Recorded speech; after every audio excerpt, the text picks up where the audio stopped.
All right, so today I'm going to discuss a little bit about drop jump landings and how simple external focus cues like land soft, land quiet can actually change how athletes absorb impact.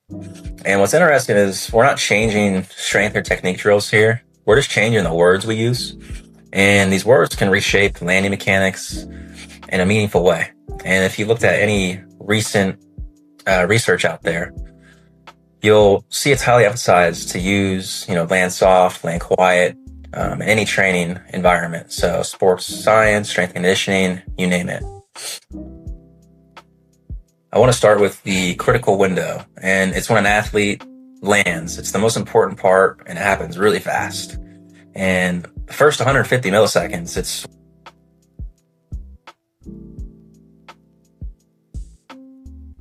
mostly passive. The body hasn't even had time to react yet in these 50 milliseconds. And then from 50 to 100, the muscle and tendon breaking starts to kick in. And then from 100,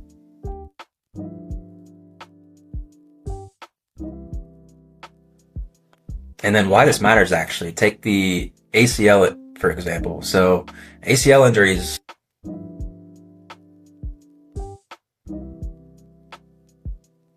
during this window, it can completely change the force time curve. So this article, it really showed the research that really drove this idea. They looked at how attention focus instructions influence landing biomechanics. So instead of telling athletes exactly what joint to move, they simply tested cues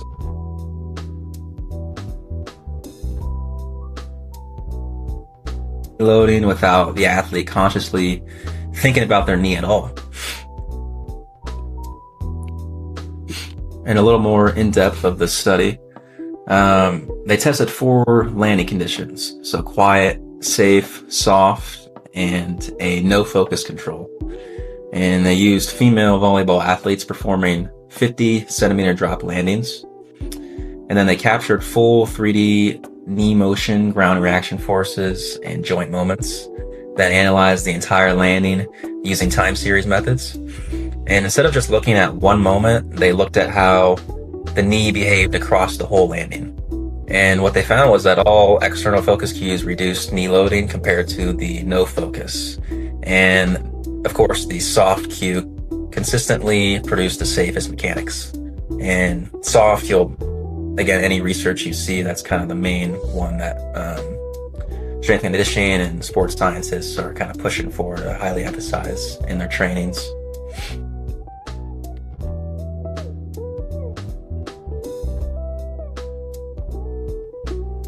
Internal focus cues, it tells the athlete what their body should do. So things like bend your knees or don't let your knees cave in. That often leads to stiff, over-controlled landings. And then external focus,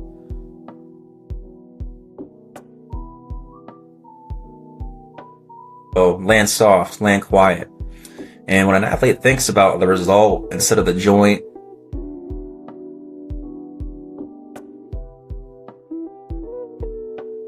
of external focus lets the body self-organize into a safer landing pattern.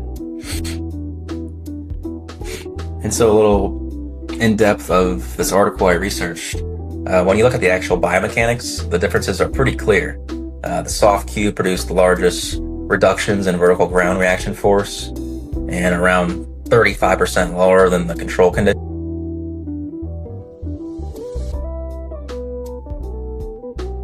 Absorption. And there were also less internal rotation at the knee, which is important for reducing the ACL strains. So quiet, safe, these cues help too, but the soft cue consistently show the biggest overall improvements. And this is where I want to bring AiKYNETIX in. With AiKYNETIX, we're not measuring force plates or joint moments. What we are capturing is how the athlete moves during that critical early window. So again, those first 150 milliseconds. We look at joint angles, especially knee flexion patterns, timing metrics like ground contact time, and overall landing behavior. And you can see whether the landing looks stiff or sharp or smooth and controlled.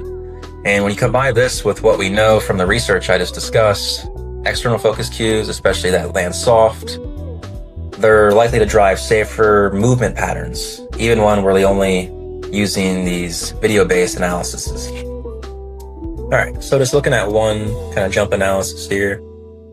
Really quick, I'll just play the video.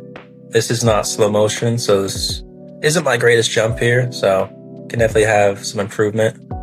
But just looking at flight time, probably my best metric. Kind of irrelevant though, 633, which is good, but kind of everything leading up to this point is what is not so good and is what is most important. So kind of looking at my contact time, about 367, which is way too long, kind of for a reactive drop jump. We need to be under 250 milliseconds. And then kind of same issue when I come up to my landing time, 400, damping time, 500. So kind of same issues here. I'm just sinking too deep, losing all my elastic energy. And instead of what I want to do, bouncing off that ground and quickly. And because of all these poor metrics, looking at my RSI, 0.44, way too low. So I'm just basically turning this into kind of a slow squat jump instead of a reactive plyometric, which is what we need to do. And again, this all leads up to my jump itself. 163, that's about 16 centimeters. And my takeoff velocity,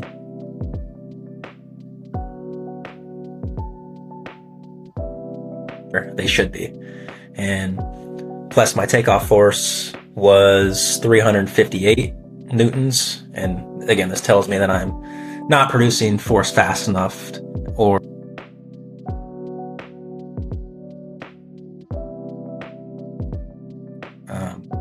this jump's going to tell me that I need to shorten my ground contact time, obviously.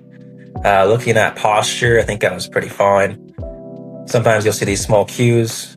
I have a little bit of extension in my back, could be an issue, but I'm staying kind of tall, just focused on staying tall during the landing. Ankle stiffness, I do have some ankle problems at the moment, so that could be an issue. But overall, what needs to be improved is that kind of ground contact time, jumping off that ground quickly, using all the force I can, get these numbers up, hopefully in the future. All right, let's head over to analysis report. What's really cool here, it's going to give you kind of all your phases, so your preparation, drop, jump, flight, and recovery. I'm just going to look at ground reaction forces today, though. What I find really interesting, kind of valuable, these recommendations. So say you're working with kind of 10, 20 athletes kind of in one session. It's going to give you these recommendations for them, what they should do better, what they need to do better, just overall what they need to work on. And I would say from an evidence-based practice standpoint, kind of combining these recommendations, adding in pogos, ankle hops, line hops, stuff like that, kind of improving that ankle stiffness, something I need to work on myself. Kind of those short ground contact jumps rapidly too. And again, if you want to work on your drop jump, if you want to get better there, you need to be doing drop jumps.